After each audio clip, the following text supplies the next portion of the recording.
Beleza, cara? Boa tarde. Como é que tá? Tudo bem?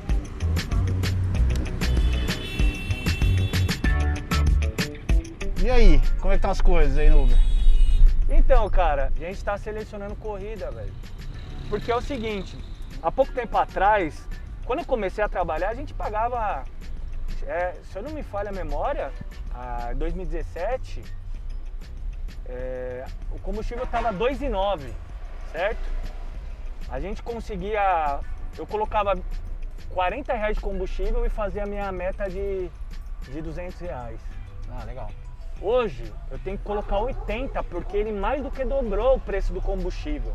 Mas aí você fala, pô, mas a quilometragem não é semelhante para bater esse valor?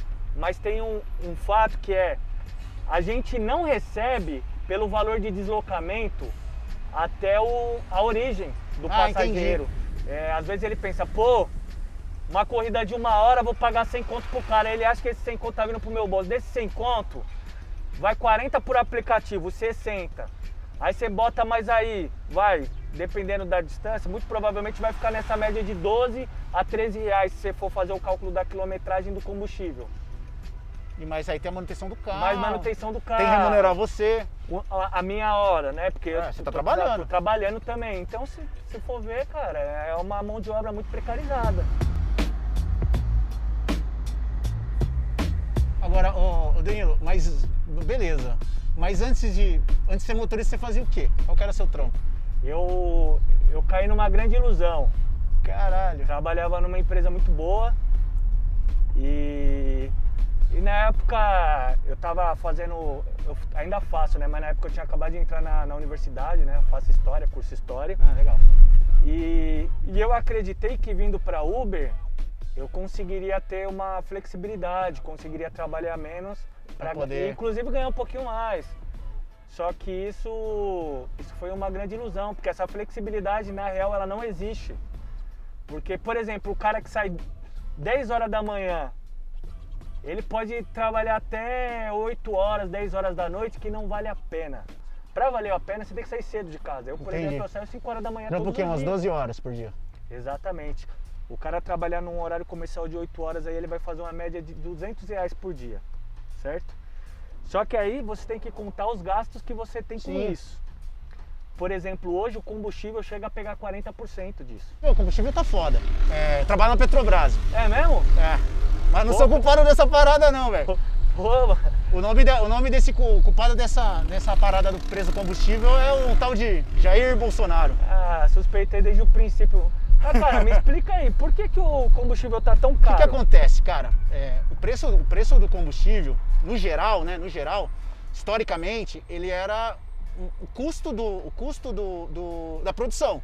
Pra você ter uma ideia, o barril lá do pré-sal, águas ultras profundas, ele sai, o barril de petróleo, né, que é a base para fazer a gasolina, o diesel e tal, e o GLP, ele sai de lá $5 o barril, em média.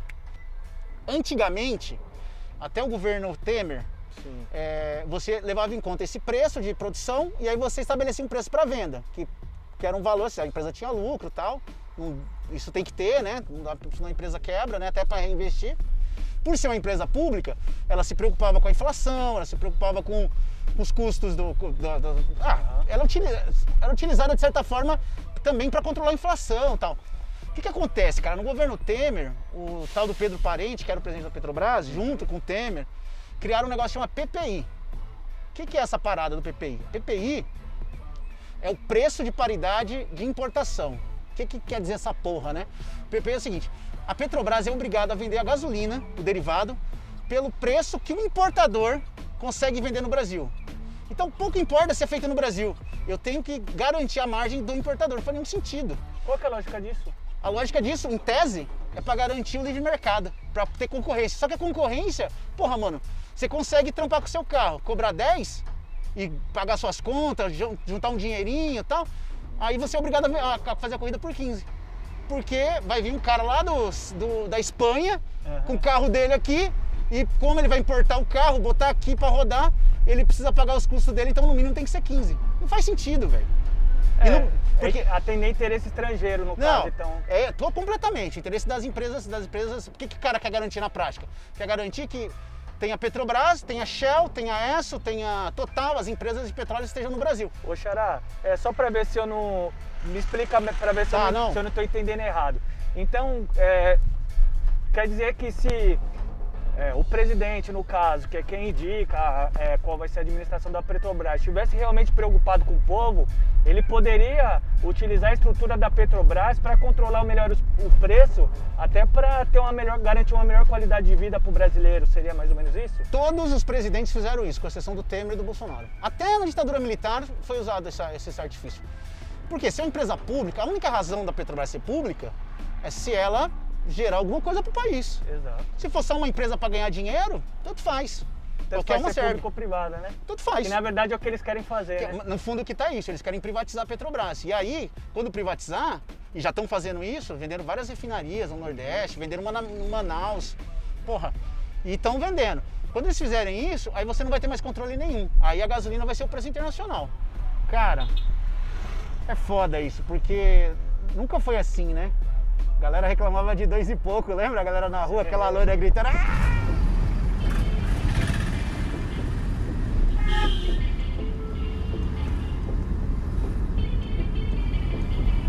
Existe monopólio?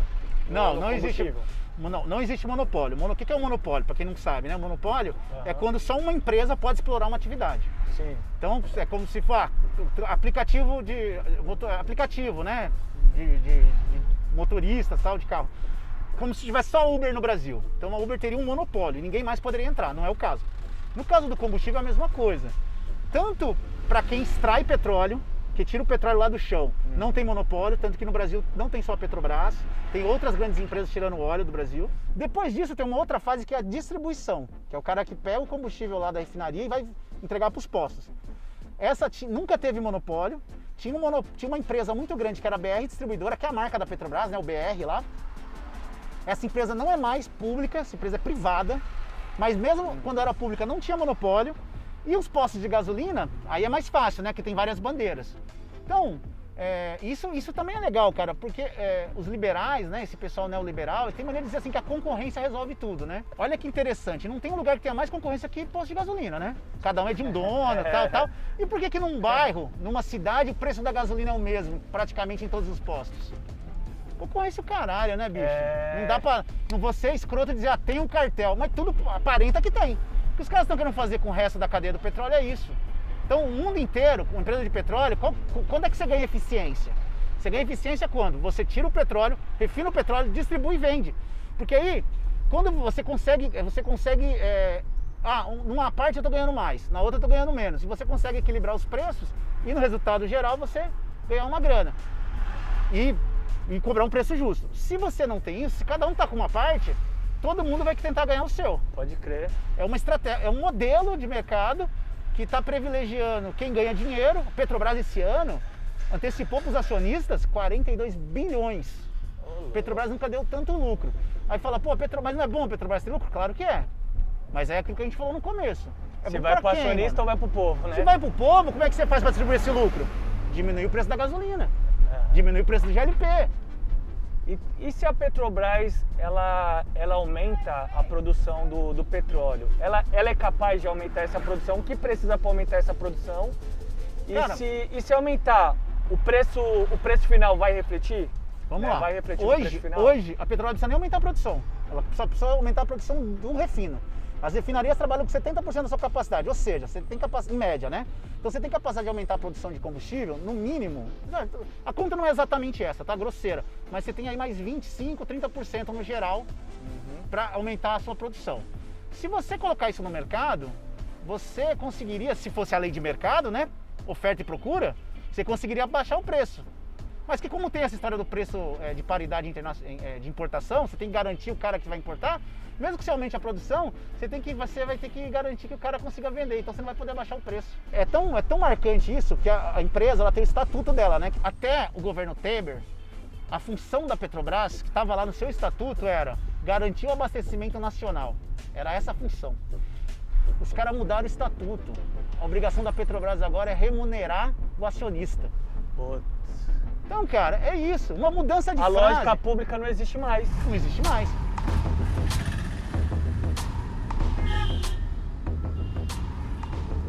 Não vai chegar mais barato o arroz na casa da pessoa, do pobre, se o caminhão estiver pagando o que tá pagando no diesel, mano. O diesel não tem saída, mano. Transporte brasileiro de comida, de equipamentos, de tudo, é o diesel. Sim. Quando você cobra um preço desse no diesel, você fode a economia. Quando você cobra um preço que tá cobrando no GLP, mano, você fode o peão. Gasolina é instrumento pra vocês, do trampo aqui. Sim. O diesel do caminhoneiro, o GLP de todo mundo em casa, né? O gás de cozinha. O gás de cozinha, até pouco tempo atrás, tinha uma política de subsídio. Onde você vendia mais barato, porque, porra, o cara precisa cozinhar, né, mano? Fazer a comida. E ele tirou. Aí já foi o governo Bolsonaro, acabou com o subsídio do gás de cozinha. Por isso que a galera tá pagando quase 100 pau no botijão. Esse governo é isso. Aí fica colocando a culpa nos governadores, né? Você já deve ter ouvido falar, né? Não, é o que todo mundo comenta, né? Fala que a culpa é do governador, que é por conta do ICMS, né? Mano, esse presidente fica arrumando treta toda hora, né? A treta dele é com os governadores, ele quer jogar. Agora, ele indica o conselho da Petrobras, que é quem toma as decisões, ele indica o presidente da Petrobras, então ele podia também, como os outros presidentes fizeram, não tem nada de diferente, bicho. Sim. Petrobras? Então, se ele quiser, o Bolsonaro, ele quiser, a Petrobras, ela pode influenciar no preço final, Não, ela no pode, bico, no posto. mais do que influenciar, ela determina o preço. E eu vejo a galera falando, a culpa é do governador. O governador de São Paulo, por exemplo, é um tosco mesmo. O Dória, né? Ninguém, porra, um babaca. Ele é tão babaca quanto o Bolsonaro. Marqueteiro. Tanto que, né, tava assim junto, né? Agora, isso não é culpa do governador. Isso já era assim. Você tinha comentado das refinarias, né? Eu lembro que eu li, não lembro onde, mas eu li em algum lugar que falaram do fechamento, privatização das refinarias, que isso também influencia em certa medida no fato de aqui no Brasil, mano, a gente produz o petróleo bruto, commodity, né, para depois importar, né, o produto já refinado. Mas como que é calculado esse preço nas refinarias? Por que, já que no Brasil também tem refinaria, por que não investe em mais refinarias no Brasil para que o Brasil possa produzir mais o petróleo que a gente venha colocar no tanque do carro mesmo e tal? Então, qual que era a lógica lá de trás, né? Dos governos, inclusive antes dos governos do PT e tal. A lógica era você retirar o óleo do pré-sal, o petróleo, né? E refinar no Brasil. Para isso, inclusive, estavam fazendo novas refinarias. Uhum. A refinaria do Nordeste, que a ideia era que você conseguisse aumentar o refino no Brasil. O que os caras fizeram? Os caras cortaram todos os investimentos, usaram da Lava Jato para fazer isso e garantiram, primeiro, que essas empresas não seriam feitas, né, essas novas refinarias. Mesmo assim, hoje, a produção de petróleo, de refino no Brasil, você poderia aumentar em 30% sem nenhum investimento. Porque você está com a capacidade ociosa. A refinaria está trabalhando na casa de 60%, 70% em média. Ela podia trabalhar 90% da sua capacidade. Mas é uma escolha. Qual que é a lógica do Guedes e desses caras aí? A lógica é o seguinte, petróleo não vai ser mais importante, então eu preciso tirar o petróleo do pré-sal e vender lá para fora. Você tinha que usar o petróleo do pré-sal para transformar o Brasil. Para investir em educação, saúde. Que é o que a Dilma tinha... Que era a proposta da Dilma. Caralho. Eita. Esses aí estão outro fudido, né, mano? Os motoboy. Então, esses estão no sufoco. Boa parte de quem trabalha por aplicativo caiu na grande ilusão que é empreendedor. Os cara, a gente fala, pô, você não é empreendedor, velho, você é força de trabalho. Detalhe, força de trabalho precarizada. Só que os caras acreditaram tanto nessa ideia que chega ao absurdo, cara, de você falar, pô, olha o preço que tá o combustível, isso é culpa do Bolsonaro. Não, mas eu não tenho que reclamar dos preços, eu tenho que trabalhar. Reclamar do preço não vai mudar nada. Cara, que loucura é meu isso, mérito. Né? Se eu trabalhar, não vou nem sentir o aumento da gasolina.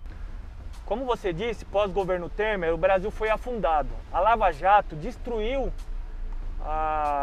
as empresas nacionais, por exemplo, que era o que gerava um emprego em vários, tanto no setor de serviço quanto de comércio. Porque as pessoas falam, mas vamos supor, uma construtora que fechou as portas por conta da Lava Jato. Aí os caras pensam, os caras da obra da construção, não é só os caras da obra. Se tem 10 mil trabalhadores da obra que foram demitidos, junto com eles vai mais 20 mil, porque é a tiazinha que vende o prato feito, Sim. É o cara do mercado da esquina, é o açougue é o da presente esquina, do moleque do dia das crianças, não vai comprar. Você afeta fode a todo o economia mercado, inteira. fode, Cara, entendeu? é isso. Enquanto os grandes empresários ficaram em casa, né? Tiveram... Não, mano, os caras... E sem contar que você sabe que os acordos de delação premiada... Delação premiada. Tem uma malandragem, né? Se você denunciar... Olha que fita. Se você denunciar e a justiça recuperasse o valor, você ficava com um percentual. Pois é. Então, quer dizer, o cara ficou condenado em casa, numa casa que é melhor do que qualquer lugar que a gente vai, preso em casa com a tornozeleira, e ainda recebeu uma puta grana do que ele roubou. Então, quer dizer, só quem se fudeu foi o peão, velho. Só. Então, o problema é que muita gente acha que não é peão, né, cara? Não é Exatamente. trabalhador, tá? Aí É o o que que você falou, acontece? da história do empreendedor, né? Aí todas essas pessoas ficaram desempregadas. Qual que é a única alternativa que tem? Se o mercado tá fraco, você não tem emprego e você tem a oportunidade só de pegar um celular, alugar um carro e colocar ele num aplicativo, foi a única alternativa de trabalho para milhões de brasileiros, para milhares de brasileiros, né?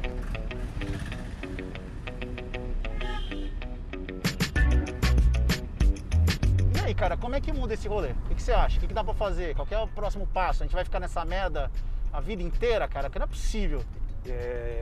Eu costumo ser muito pé no chão para avaliar as coisas. Eu costumo dizer que para você levantar um muro dá trabalho, você tem que fazer cimento, você tem que organizar tijolo. Mas para você destruir esse muro, você basta uma... Um bicudo bem dado. Basta um martelo, uma marreta. E eu vejo que foi o que aconteceu no Brasil. Nós tivemos alguns anos de governos que começaram a colocar o Brasil num outro caminho, que o Brasil, historicamente, né, desde a escravidão, é um país extremamente desigual, que nunca olhou pelos mais pobres, pelo povo da periferia, nunca pensou, né? O projeto de nação que o Brasil teve, já teve projeto de nação, mas não era pensado no povo. E aí depois, como você mesmo colocou aí, que mudou no governo Temer, né? E agora com o governo Bolsonaro, os caras estão destruindo tudo. E destruindo tudo muito rápido. Então, eu acho que o que a gente vai precisar passar por esse processo de superar o que é o bolsonarismo, o que é essa política ultraliberal que destruiu o Estado brasileiro, que destruiu o patrimônio, as empresas públicas do Brasil. E para isso a gente vai ter que superar Bolsonaro, vai ter que derrubar Bolsonaro, cara. O cara fala, mas o PT roubou demais, mas a corrupção, não sei o quê. Eu tenho uma opinião sobre isso, mas e aí, mano? O que você acha dessa porra toda aí? Anos da televisão todo dia, corrupção, o PT é corrupto, político é corrupto. Aquele duto de óleo saindo dólar. Falou de política, desde a real política, da grande política até a pequena, até aquela política que a gente faz no dia a dia, na quebrada, ela é associada à corrupção. E os caras conseguiram colocar o PT como essa expressão da política corrupta, sim, entendeu? Então na cabeça das pessoas a política é corrupta e a corrupção se revela no PT, nos governos petistas, né? E aí vem um cara dizendo que ele é diferente disso tudo. Depois de 30 anos no governo, na gestão. O cara ficou 28 anos no Congresso e não aprovou uma lei. Botou os filhos tudo na política. Só botou os filhos tudo na política. Só compra coisa com a dinheiro à vista. Um monte de rachadinha. Mano, o cara compra apartamento de 300 pau, 400. Mano, o filho dele comprou uma casa. 6 milhões, né? Porra, mano, 6 milhões, cara. E aí o que acontece? Aí chega o cara falando que é diferente disso tudo aí, que acabou o toma lá da cá, que eu vou fazer diferente, que eu vou bater de frente com o Centrão, que eu vou bater de frente com os políticos corruptos, e um monte de gente acreditou. Um monte de gente acreditou. Mesmo ele sendo do Centrão a vida inteira. Exato. Tem muita gente que já perdeu o encanto com o Bolsonaro, né? Uns porque, de fato, estavam num momento de muita raiva, muito ódio de tudo e começaram a abrir os olhos. Outros porque se fuderam. Sim. Mas essa galera, em sua grande maioria, ela não tá reformulando a política. Ela tá dizendo, tô fora disso aí, isso é tudo ladrão. Cara, e a gente sabe que isso é um perigo, né, velho? Porque se isso...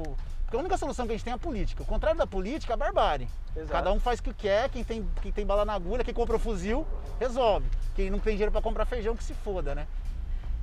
E pra mim, há 2, 3 anos atrás, eu tenho emprego legal, tal, concursado. Mas eu olhava e eu tinha certeza que meu filho teria uma condição de vida melhor que a minha. Hoje, o que a gente tá vendo, porra, é o contrário. Teu filho não terá uma condição de vida melhor que a sua, muito provavelmente. Eu não sei se os filhos por exemplo, o filho da empregada tá fazendo faculdade. Não vai fazer, bicho. Não vai ter acesso. Então, eu acho que o mais cruel disso tudo que os caras tiraram da gente foi essa capacidade de sonhar, de ter perspectiva. Isso que é foda, porque o cara sem perspectiva, mano. Cara, é o que eu costumo dizer. Assim como você, eu fui o primeiro Eu não fui o primeiro da minha família a entrar na universidade, mas eu fui o primeiro a entrar numa universidade pública. Legal. E não só da minha família, de todo o meu ciclo, do meu ciclo social, de Entendi. Brasilândia, de torcida organizada. Tanto que Você é de torcida organizada? sou do legal. Gaviões da Fiel. Ah, legal. E- Sou corintiano também, mano. Ah, Ué, já mano. percebi, gente boa é corintiano. Quando eu passei na USP, que eu postei na rede social que eu tinha entrado na USP pra fazer história, um monte de amigo meu me mandou mensagem, falou, pô, nunca conheci ninguém que entrou na Puta, que USP. fita, né, mano? Eu vou poder falar pro meu filho que um amigo meu entrou na USP, e se um amigo meu entrou na USP, ele pode entrar também. Tem que representa, né, isso, na quebrada. E qualquer eu, lugar. cara, eu venho a minha geração é a geração mais frustrada, porque é aquela geração que quebrou um monte de barreira para entrar na universidade e depois que você sai da universidade, você não tem perspectiva. Você tem quantos anos, Daniel? Eu tô com 28, Porra. tô no Uber, É. entendeu? E Quer dizer, estão desperdiçando puta potencial, com todo respeito, né? Eu trabalho no Uber e tal, mas estão precarizando, colocando um cara que tá na USP, que o Estado vai estar investindo uma puta grana pra formar bem, e o cara tá de motorista do Uber. o que tem de engenheiro. Tem de engenheiro. Sim. E eu costumo dizer, cara, que há pouco tempo atrás, você vai concordar comigo, o povo brasileiro era o povo mais otimista do mundo. Era, mano, era outro rolê. A gente estava confiante no futuro, velho. É, não, isso mesmo. Então, no resumo das ideias, para baixar o preço dos combustíveis e, consequentemente, baixar o preço de boa parte dos produtos, né, que são essenciais para a vida, para o cotidiano, para a qualidade de vida do brasileiro. No resumo das ideias, a Petrobras tem que voltar a ser pública. É isso. Voltar a ter como foco atender, né, o povo brasileiro.